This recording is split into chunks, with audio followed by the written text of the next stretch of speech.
Welcome to Unbelievable Stories. Today's story is full of shocking twists and real drama. Subscribe and like to stay updated. Let's dive in. I'm sorry, Leon. Getting told I had 7 months to live. Not as bad as I thought it'd be. Honestly, it didn't hit as hard as a root canal. If it had been you, I bet you'd have been bawling like a baby. Me? I kept my cool and even headed back to work after leaving Dr. Roberts' office. You know, the doctor I play tennis with sometimes. He's the one who just handed me my death sentence. He's a 10 handicap, I'm an 8. I went to Dr. Robert for a routine physical, some insurance thing. He called me in after he got all the test results in. He says it's some kind of advanced carcinoma of my bilateral clavicle thingy. I'm no doctor, so all I got out of it was 7 months to maybe 12 months at best. Hey, do you want to go have a greasy cheeseburger with me? No use watching my diet now, what's it going to do, kill me? I might even order some onion rings. So that all happened 5 weeks ago. A lot has happened since then. You probably want me to tell you about it. No. Then why the hell are we sitting at this but talking? Screw you, I'm going to tell the story anyway. I did have that cheeseburger, and I did go back to work. The day was much like any other paperwork and phone calls, sort out someone else's problems, go see Dr. Robert, find out I'm dead meat, walk out of Dr. Robert's office without my pants, drive around aimlessly trying to remember where my office is located, go back to get my pants, do more paperwork, and then go home. To my loving wife. My loving wife, Olivia. I was just about to rain on her parade, she was going to be devastated. I'd taken the news pretty well up until that point. I was standing at my front door, wondering how I would tell her. How do you tell someone you've loved over half your life you're going to die? How would Olivia do it? She's a pretty no-nonsense kind of woman, always has been. Olivia walks right up to me and tells me what she wants. That's how we got together. I was dating one of Olivia's friends back then. She cornered me at a party and told me we were going to get married. It seemed pretty far-fetched to me, but that's what happened 19-some years ago. No girl had ever chased after me before. Not that I minded the attention, but still, it shocked me. I never considered myself a real catch, however, Olivia did. I wasn't in her league. I would have never even asked her to dance, let alone get married. She told me later that she saw something in me and that I'd always be there for her. I guess I'm going to fool her, as I flipped the lever on the door. I decided to do it Olivia's way.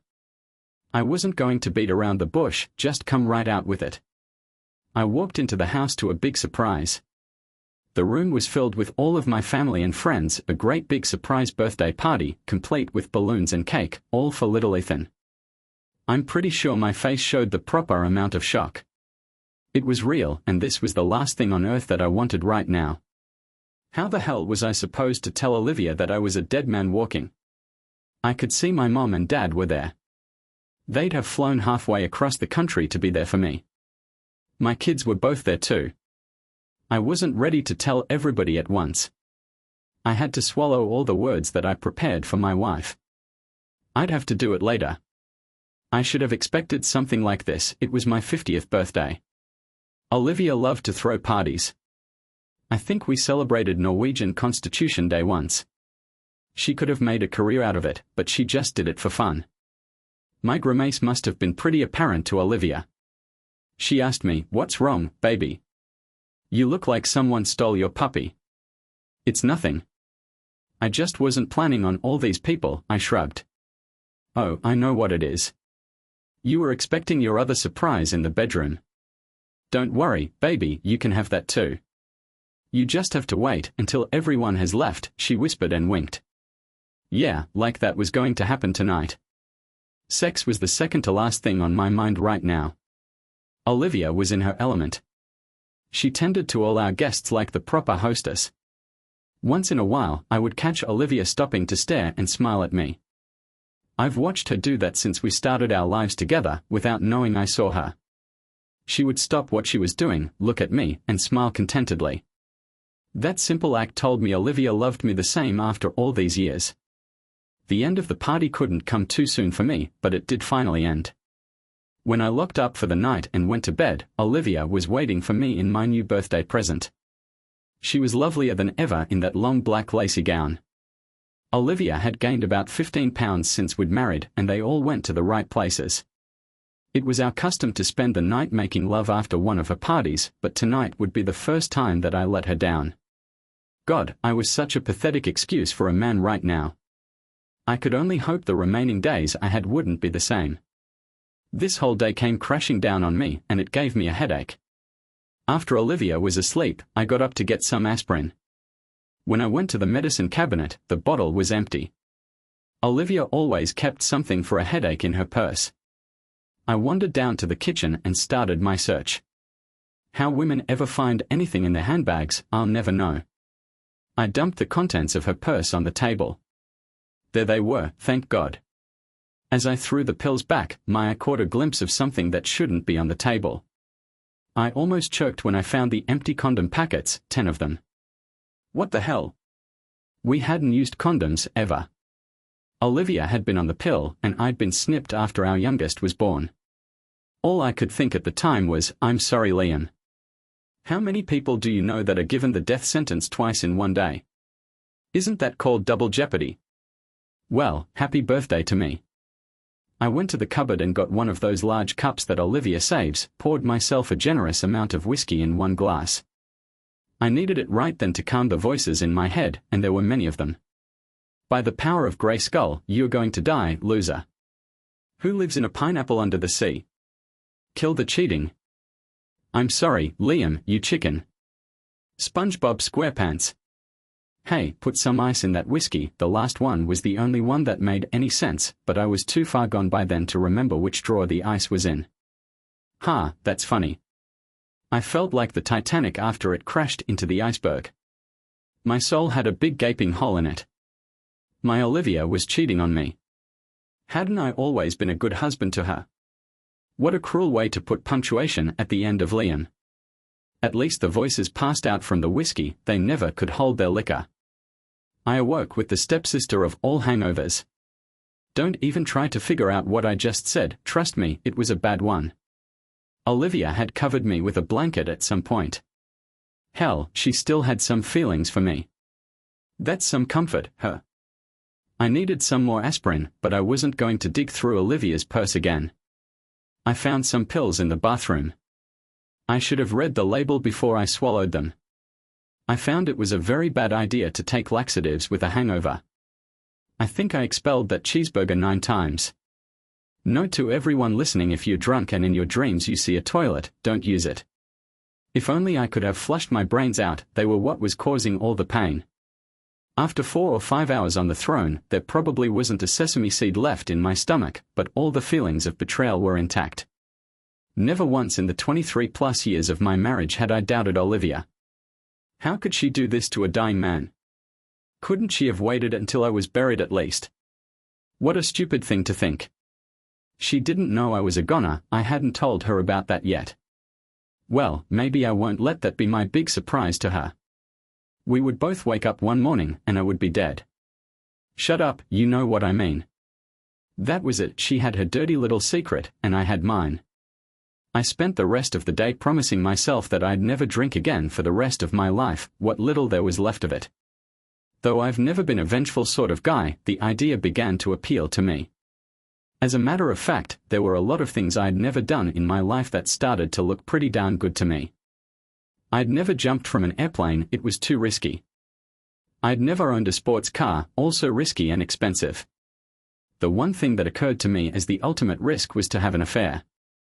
It was never something to consider before, but now I could see some advantages to trying it.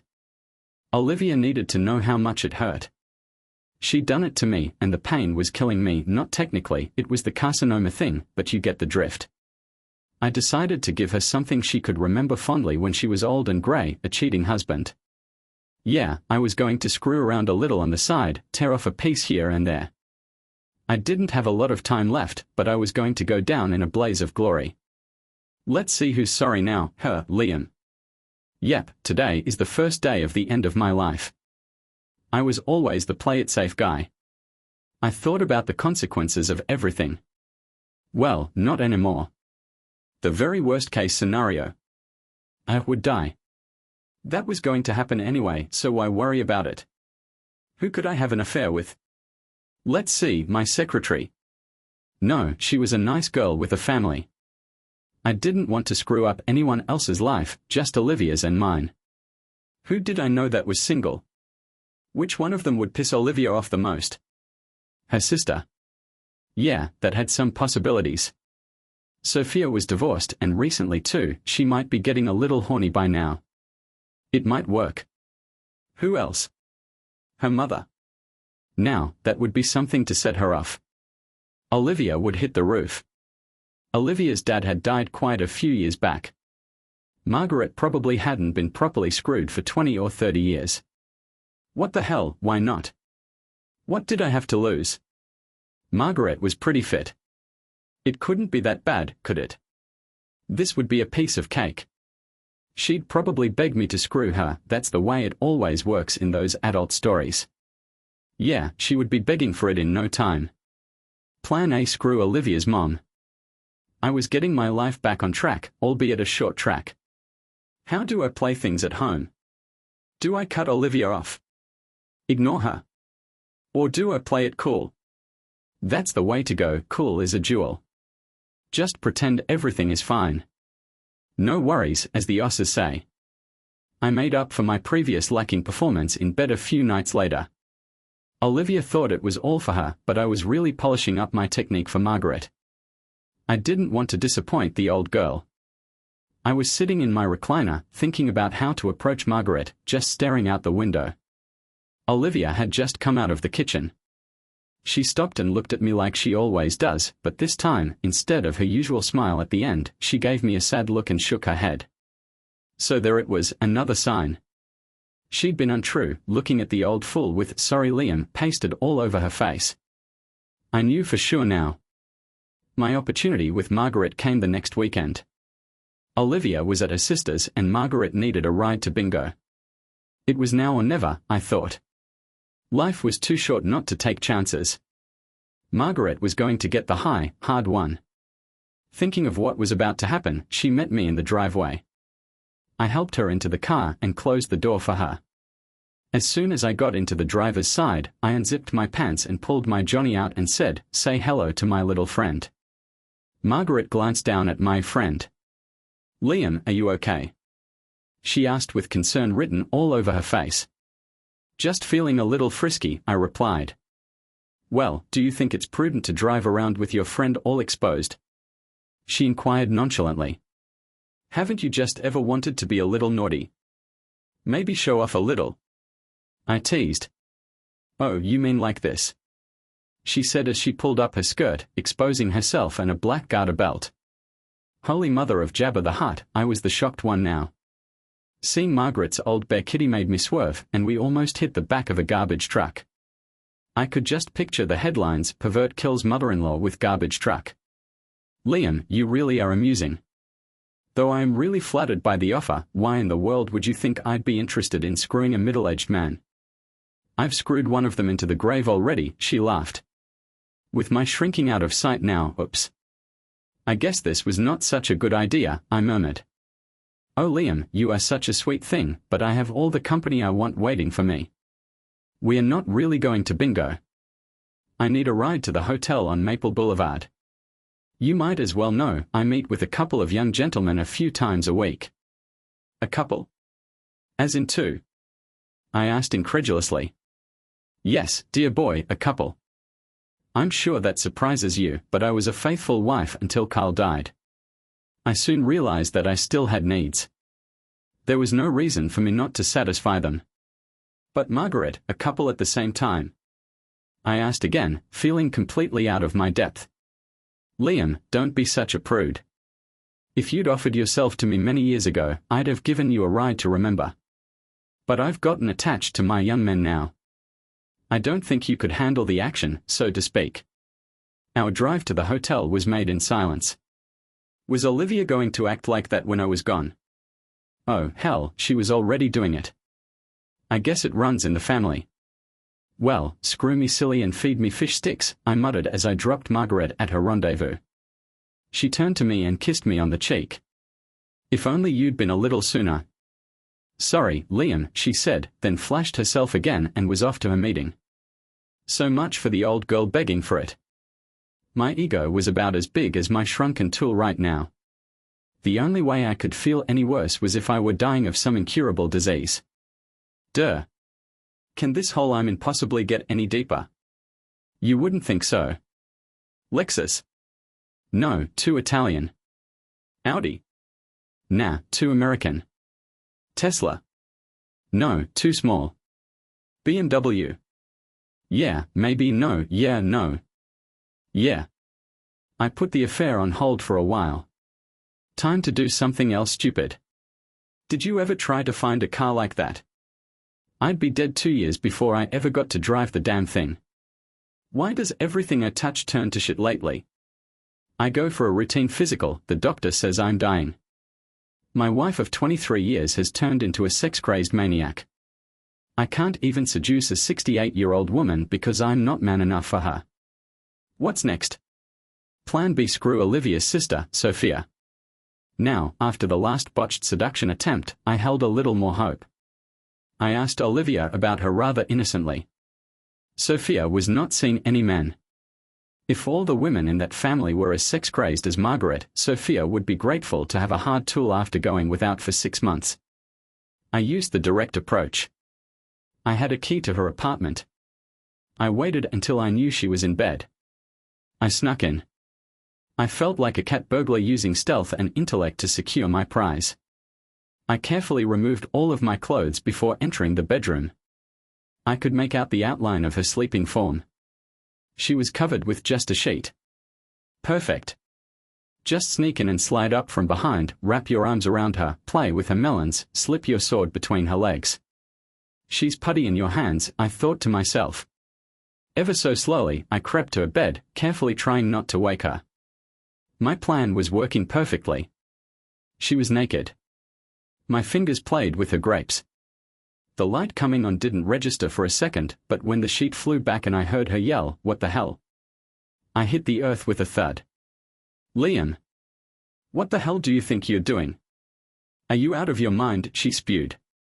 Sophia. Then I realized why Sophia hadn't been seeing any men. There were 3 of us in bed, all naked, and only one man in the bunch. I curled up into a little ball and cried and cried and cried. Sophia held me in her arms like a baby. I wept until I could not shed another tear. Her girlfriend, Amelia, got in on the act too. She stroked my hair and gave me motherly kisses on the forehead. Well, how many guys do you know that can honestly claim to have slept with 2 lesbians? I have that at least, even if we did only sleep. This whole dying thing is not all it's cracked up to be. It certainly put a serious crick in my neck. I could feel those voices coming back, and they were pissed off. Sophia had been a peach about dealing with my inappropriate behavior. Amelia had too. I hoped they'd be very happy together. As I was walking out the door, Sophia asked, Liam, what the hell was this all about? I know this isn't you. You're not like this. Come on, Liam, spill it. Sophia, it's so hard to explain, I hesitated. No, Liam, it's not. All you have to do is say the words. It's not like you're going to die, she sighed. Yes, it is. That's exactly what it's like. Come on, Liam, stop joking around. This could be serious. What the hell do you think would have happened if I had let you screw me? What if Olivia found out? What then? Hopefully by then, I'd be dead, I replied, thinking of what I just said. I'm dying, Sophia. The doctor told me 7 months to 12 months, no more. She came to me and hugged me. My God, Liam, I'm so sorry. I pushed her away. Yeah, everybody's sorry. You're sorry. I'm sorry. The doctor is sorry. So tell me, Sophia, why don't I feel any better? All the pity in the world won't help me now. Olivia must be dying inside with you. Her hand covered her mouth in shock. She doesn't know, and I'm not going to tell her. Liam, that's totally crazy. She has every right to know, she gasped. No, she doesn't. She gave up that right when she slept with another man, I said. There, I said it. Are you happy, Liam? Now I know that we are dealing with a serious mental problem here. You're a fool if you think Olivia would ever cheat on you. She loves you. That's never going to change, no matter what. Plan C: confront Olivia. How could this be any worse than Plan A or B? At least I'll die in peace. Besides, the shit was going to hit the potato peeler as soon as Sophia called Olivia. Olivia was waiting for me at the door. I didn't make a habit of sleeping with naked lesbians, and I'd never stayed out all night without calling her before. She hugged me. I was expecting a slap. Maybe she hadn't talked to Sophia yet. That wouldn't really change anything though. We still had to put all our cards on the table. Where were you, Liam? You had me worried sick. I had some things to do, Olivia, I replied coldly. Liam, we need to talk. You've been acting, well, a little abnormally lately. I think I know the reason, but we need to discuss this. I can't sit back anymore and let you go through this alone. What is it that you think you know, that I don't know, that you know? See, Liam, that's what I mean. You can't even speak coherently anymore. When I talked to Dr. Robert the other day, I told him I'd do my best not to upset you. I interrupted, Dr. Robert. You talked to Dr. Robert. That big-mouth son of a goddamn rot and low-life scum-sucking mother, he had no right to tell you I'm dying. What did you say? She yelled. I said Dr. Robert was a big-mouth son of a... No, the other part. He had no right, goddammit. Liam, the other part. I'm dying, I said, hoping that was the part she kept asking about. Oh God, no. The color had drained totally from her face and she fainted. I saw no point in continuing this charade if she wasn't going to stay awake long enough for me to talk with her. I might as well go play golf. I wasn't interested in playing a full 18 holes, so I grabbed my driver from my golf bag. What I really felt like doing was hitting a couple of balls around Dr. Robert's office. Unfortunately for Dr. Robert, the balls I wanted to hit were attached to him. It was a lucky thing for him that he wasn't at work, but not so lucky for me. When the cops finally found me at the golf shop, I was selecting a new, bigger driver. My old one didn't hold up to the task of smashing in his office door. Did you know the police won't let you take golf equipment into your cell after you've been arrested? Neither did I. It's a stupid rule, if you ask me. What did they think I was going to do, hit somebody? They gave me one phone call, so I called Joe's Pizza for a large pepperoni. Before the pizza arrived, Olivia showed up, and Dr. Robert walked in right behind her. This really ticked me off. One pizza is barely enough for two. The guard opened my cell door and told me I was free to go. Go where? I thought. Dr. Robert opened his big mouth first. Liam, you have to listen real carefully. I know you're upset, but I have some great news for you. You're not going to die, at least not anytime soon. There was a problem at the lab with the computer. You're okay, Liam, you're okay, he said enthusiastically and waited for my reaction. I didn't move. That was the worst possible news he could have told me. Now I had to live with the thought of Olivia cheating on me for another 25 years. Olivia chipped in, isn't that great news, honey? Yes, well, is my pizza here yet? Just. Didn't you hear Dr. Robert, sweetie? You're not going to die, she beamed. Yeah, I heard him, but it changes nothing. My life is still over. Only now I get to live a long time and experience the misery day after day, I grumbled. Dr. Robert looked at Olivia and asked, has he always talked gibberish, or is this a fairly recent development? Olivia ignored Dr. Robert, grabbed me by the shoulders and started shaking me. Liam. Liam. Snap out of it. Why are you acting like such a horse's ass? Olivia, I paused, what did I ever do to cause you to cheat on me? Was I such a bad husband? Cheat on you? Dr. Robert, we've got to get him to a doctor quick. He's losing his mind, she said as Dr. Robert nodded in agreement. That may very well be true, Olivia, but it doesn't explain the condom wrappers I found in your purse. Do you mean the ones I used for balloons at your birthday party? Those condoms, Liam. You didn't really think. Oh, Liam, why didn't you just ask me, she replied, with sadness in her eyes. I thought back to my party and Dr. Robert paid the pizza guy. There were balloons, weren't there? No. They were rubbers. Oh, this is not good. Now that I was going to live, I was so dead. Olivia is going to kill me when she finds out about her mother and sister, I thought to myself. Oh Lord, take me now, I've been a bad boy. Olivia hadn't cheated on me after all, and the cancer diagnosis was on the fritz. You just can't trust anyone anymore, first my doctor and then my own eyes. The lying scumsucker, I should sue both of them for malpractice. What would Olivia do in this predicament? She'd undoubtedly come straight to me and tell me. I owed her the same. I wasn't about to try and come up with some lame reason. The truth was going to be hard enough for her to swallow. Plan D: confess to Olivia. When we got home from the police station, I sat Olivia down in my easy chair. I went to the kitchen and poured Olivia a big gulp Chardonnay. She would probably need it before I finished my confession. Before I could open my mouth, Olivia took the lead. Liam, you don't have to say anything. You are the most important thing in my life, and I love you no matter what. You are under a tremendous amount of stress. It's amazing that you held together as well as you did, considering the pressure you put on yourself. The only thing I'm sorry about is that you didn't come to me and let me in. It hurts, Liam, please believe me. Olivia, I tried. I really tried.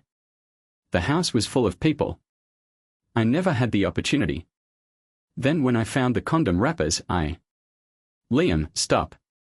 Now I remember how miserable you were at your own birthday party. I'm so sorry, Liam. How can I ever make that up to you? I was so selfish. Olivia, for God's sake, stop interrupting. I have to get this off my chest before I have a coronary. She did it again. She interrupted me. Which is it, Liam? Are you going to tell me about Mom or Sophia? I took Olivia's cup and swallowed the contents, all 28 ounces. You already know. Do you want me to pack my things now, or will the morning be soon enough? I stammered. Olivia reared back and slapped my face. Look, Liam, I've taken a boatload of crap from you this week, and I've forgiven you for all of it. If you don't start acting like the man I married again, well, you don't want to know what I'll do. You slapped me, I said in surprise. Yes, I did, and I'll do it again if you ever push me away like that again. Liam, I think of you with every breath I take. When you told me you were dying the way you did, I died too. I fully understand now what you did, not that I like it, but I understand it, she stated. I'm so ashamed of myself. I don't deserve. She did it again. She interrupted my apology. This was starting to piss me off. Yes, you do, sweetie, and you deserve a whole lot more. Now take me to bed, or do you want me to call Mom? You know, she told me to tell you that you have a cute tool. I think so too, she kissed my forehead. Cute? I'll show her who's cute. A man's sort of power is not cute, it's a weapon. I threw Olivia over my shoulder and without thinking, carried her out to the garage. You make love in the bedroom, so I screwed Olivia in the garage. Let's see if she thought that was cute. Then I took her in the tool shed too. That one was for her mother's smartass remark. We tore the hell out of the flower garden next, that was for the humiliation her lesbian sister put me through.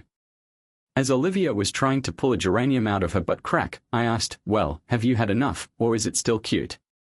Aren't you still mad at Dr. Robert? Maybe we could do it in the attic next. That would sure teach him a lesson, she said, throwing her arms around my neck. That turned out to be a bad idea, after the ceiling caved in and we ended up in the bedroom anyway. But we sure taught Dr. Robert 3 or 4 things, and we are going to do it some more if Olivia can get me hard again. So you might ask me, why now am I sitting in this bar? Well, Sophia asked me to stand up for her at her wedding this weekend. I don't know whether I'm the best man or the maid of honor. I'm trying to get enough courage to get my legs waxed, just in case Sophia is the bride. I wouldn't want to make a mockery out of the bridesmaid dress they've chosen. Now, that's what I'm talking about, I exclaimed as I walked out of my new doctor's office. I had good reason to celebrate, I was going to live. Live, I tell you. That may sound stupid to you, but just 1 year ago, well, I thought I had less than 7 months before the permanent dirt nap. Yeah, it was all some screw up at the lab. I can't even remember what awful disease they told me I had. Whatever it was, it wasn't. I didn't have it, and I didn't die. After that, I fired Dr. Robert, my so-called doctor. I still play golf with him, though. His handicap is an 8, my game has improved, I'm an 8 also. Funny how knowing you're not going to die improves your attitude. My new doctor, Dr. Isabel, doesn't golf, but she told me I should live a long life. She says I'm healthy as a horse. I have absolutely no idea how healthy a horse is, but she's a doctor, and you'd think they'd know. It was weird at first, going to a woman doctor. But the more I thought about it, the more sense it made to me. I wouldn't consider myself homophobic, but wouldn't you rather have a woman's hands wrapped around your balls when you turn your head and cough? I know what my answer is. I had a smile on my face when I got home that night. You couldn't have removed it with a wire brush. My life was so good these days. After 3 years ago's fiasco, I seemed to be charmed. I got promoted at work a few months ago. Olivia, my wife, loved me, and I was healthy. Life was perfect. Liam, we have to talk, Olivia said, handing me 4 aspirin and a big gulp of Jack Daniels. This wasn't my usual before-dinner drink. Something was going on. What's wrong, Olivia?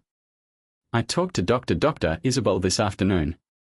She called right before you got home, Olivia said with a worried look. You have got to be kidding me. Not again. You just can't trust a doctor that doesn't golf, or the ones that do, for that matter, I muttered. My hand was shaking as I raised that humongous cup to my lips. Here's to you, Liam, and all of us who are about to die again, I toasted to myself. Olivia stared at me. Liam, you've got to get a grip on yourself. I have some news, and I'm not sure you're going to like it. Well, duh. How many times does a guy have to hear that he's dying before it kills him? Olivia always did have a knack for the understated. Those voices in my head came rushing back. Ha! You see, you are a loser. You're a dead man, Liam, blah blah blah. Eat my shorts. Up, up, and away. The third voice was already feeling the effects of the alcohol. I handed Olivia my cup. Refill. No, Liam, just calm down. We need to discuss this rationally, she said. Rationally? She can't be serious. We're not discussing buying new drapes rationally. Poor Liam is being plucked from the vine in the prime of his life, and she wants to be rational. Listen to me, dumbhead, I'm pregnant. Now, what the hell is she talking about? I'm going to die, and she's joking around about having babies. Stop kidding around, Olivia. How long? I'd say about 15 weeks, she said. Screw me. Last time they gave me 7 months. Olivia, we have so much to do. We have to get prepared. I said, resigning myself to my fate. No, Liam, there's plenty of time. Just relax, she said. Olivia was taking the news of my death very calmly. Relax. We've got a million loose ends to tie up. We have to plan the funeral for Christ's sake, Olivia. How can you tell me to relax? Liam, goddamn you, listen to me. I said I was pregnant. That wasn't funny the first time you told me. Stop it, Olivia. This is serious. The doctor called and told you I'll be dead in 15 weeks, and you continue to make jokes about being pregnant. Liam, read my lips, I'm 15 weeks pregnant. You're not going to die, she said very slowly. You mean, I'm not? No, you bird brain, you're not dying. Phew, I thought, my God, this couldn't be happening again. Man, am I relieved. I'm not dying. Wait, hold the phone. Did you say you were pregnant? Oh, Olivia, how could you do this to me? I said, as I started to cry. It's not what you think, Liam, she told me, trying to console me. That's what they all say. I sniffed. After 3 years ago, when you cheated, I thought we. Damn you, Liam. I did not cheat on you. Not then, and certainly not now, Olivia said angrily. But the vasectomy? How? Why, Olivia, why? I sobbed. Dr. Isabel told me that it's possible that your operation, well, it's all pretty technical, but the main thing is that it's your baby, Liam. Don't you think that I know who or what has been inside of me? I didn't have a response to her statement. I wanted to trust her. I really did. I didn't know what to do or say. I had been on top of the world a few short minutes ago, and now look at me. The weight of the world had now come crashing down on the toes of my wingtip shoes. I cried. When I wasn't crying, I drank. I passed out shortly after 9 p.m. that evening. I was in a fog when the lights came on. They were as bright as the sun. There was a big camera focused on my very confused face, and someone was poking a microphone at me. Welcome, Liam, welcome to Who's the Daddy? You're our next contestant. I'm Wink Barker, and I'll be your host tonight, he said with a huge smile. Who is this guy? Where the hell am I? Ah, thanks, Wink, I think. Okay, Liam, let's get right to the game. Wink exclaimed. Game? What game? But, Wink, I don't know how to play. Ha, that's the way the game works, Liam. Only the wife really knows how the game is played. But Wink, how can I possibly win? That's a good question, Liam. Let's ask your lovely wife, Olivia. Welcome, Olivia. It's great to have you here tonight. It's great to be had, Wink, Olivia replied, laughing. Good one, Olivia. Meet me in my dressing room later, Wink teased. Now please tell Liam how he can win. Well, Wink, he can't, Olivia laughed. He's a born loser. Olivia. I sighed. You look a little pale, Liam. Are you okay? No, I'm not. I don't want to play this stupid game anymore. Too bad, Liam. Olivia is already knocked up, so you have to play now. Olivia, would you please turn over the first picture? Could the daddy be your neighbor, Jacob? Wink asked with exaggerated enthusiasm. No, please, no. I cried. Olivia, please reveal the next picture. Who is that, Olivia? Your high school boyfriend. Wink, show us the last picture. Could it be you, Liam? Are you the daddy? We'll find out after these commercial messages. I woke up covered in sweat. My head was pounding and I had an overwhelming urge to nope, I'm not going to tell you that part.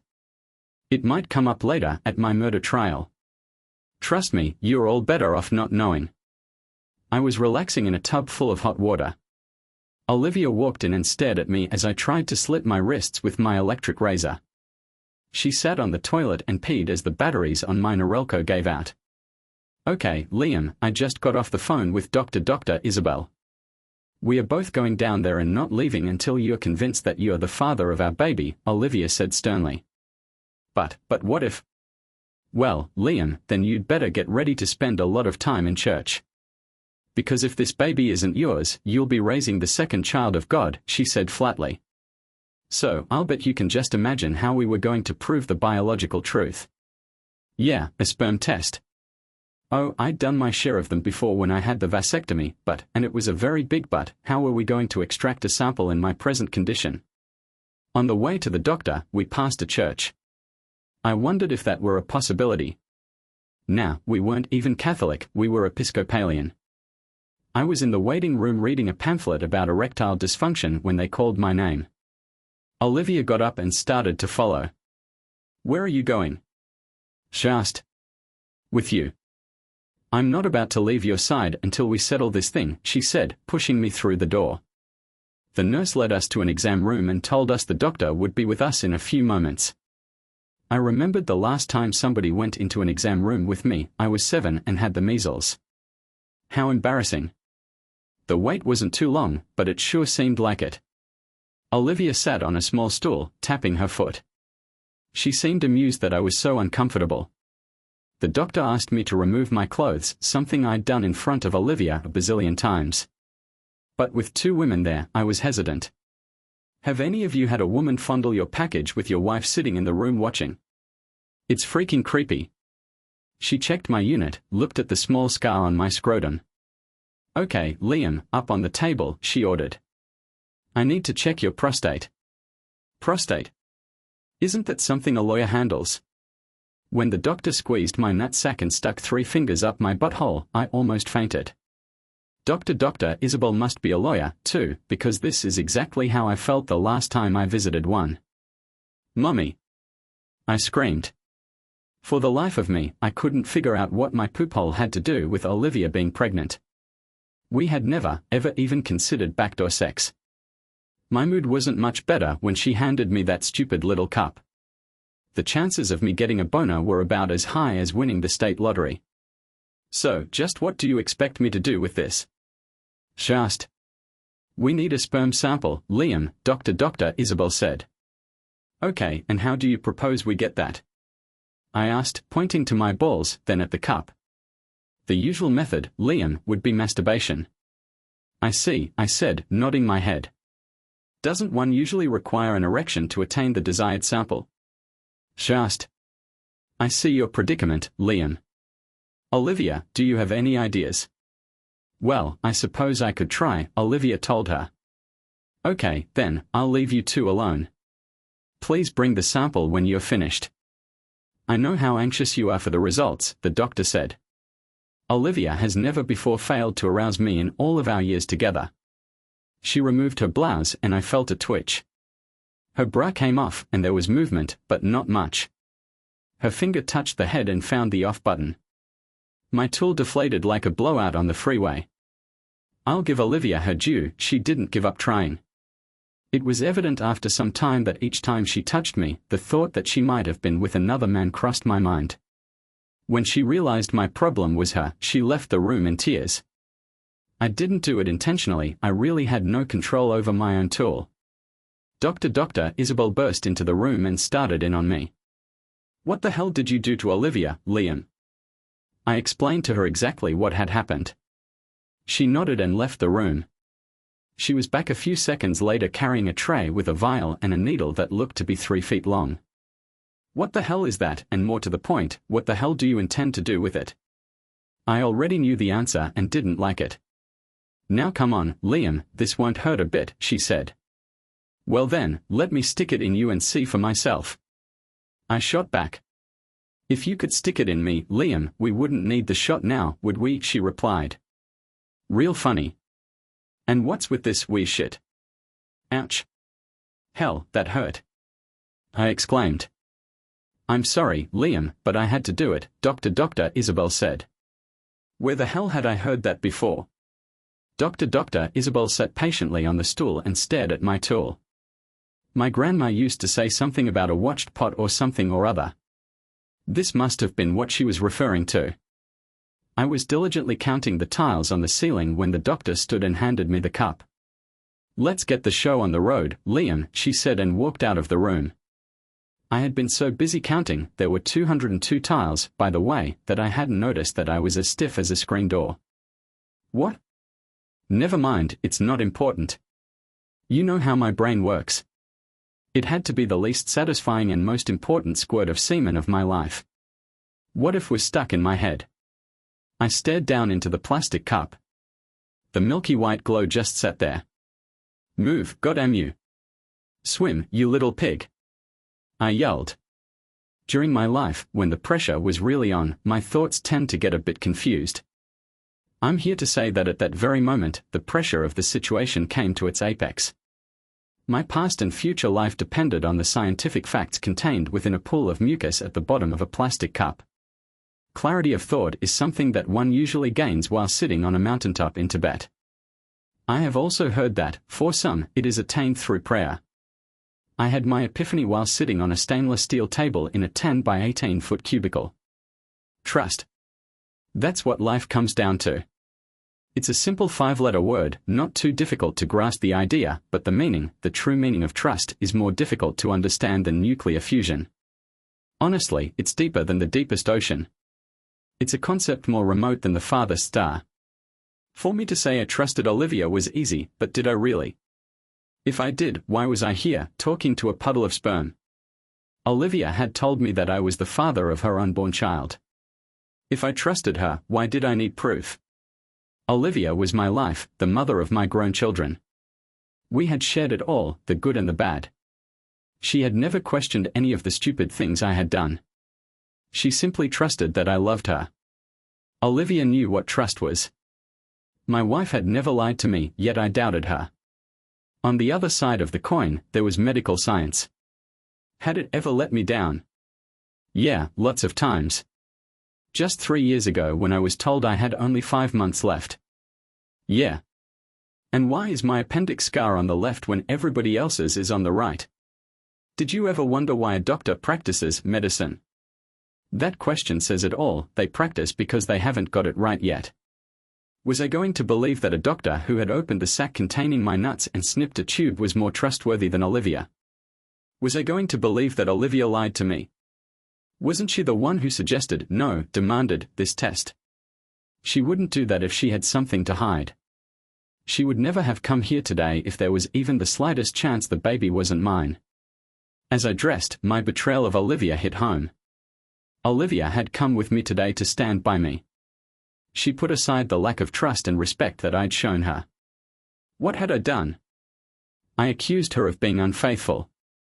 I was ready to see her as the bad guy, and she was still there to support me. If I were to go ahead with the test, what does that say about the love we've shared for over 25 years? My love for Olivia was suspect. I didn't really trust her. Oh yeah, I could say the words, but did I mean them? And, most importantly, did I believe them? Suddenly, things became all too clear to me. Putting the sample cup on the counter, I left the room. I followed the corridor to Dr. Isabel's office. Olivia's eyes were stained red from tears. The doctor looked up without expression. I spoke, wondering if the words inside me could ever heal the damage I'd already done to my wife. Come on, honey, let's go home. But what about the test? Olivia asked. It's not important. I believe you, and that's all that matters, I said, reaching for her hand. 7 months later, our baby was born, 6 pounds 13 ounces of kicking, screaming energy. Oh yeah, it was a boy. He has 10 toes, 10 fingers, 2 ears and 1 nose, just like me. Olivia breezed right through the birth, even at her age. Call me an idiot or a fool. That's something that has been done before by better men or women than you. Would you or could you blindly take the leap of faith and trust? I did. And I would do it again. It may not be in your nature to take another's words so easily, but ask yourself if being right was worth what you may have lost. Think hard, the answer isn't as simple as it may seem. To wrap this all up, don't any of you feel sorry for old Liam?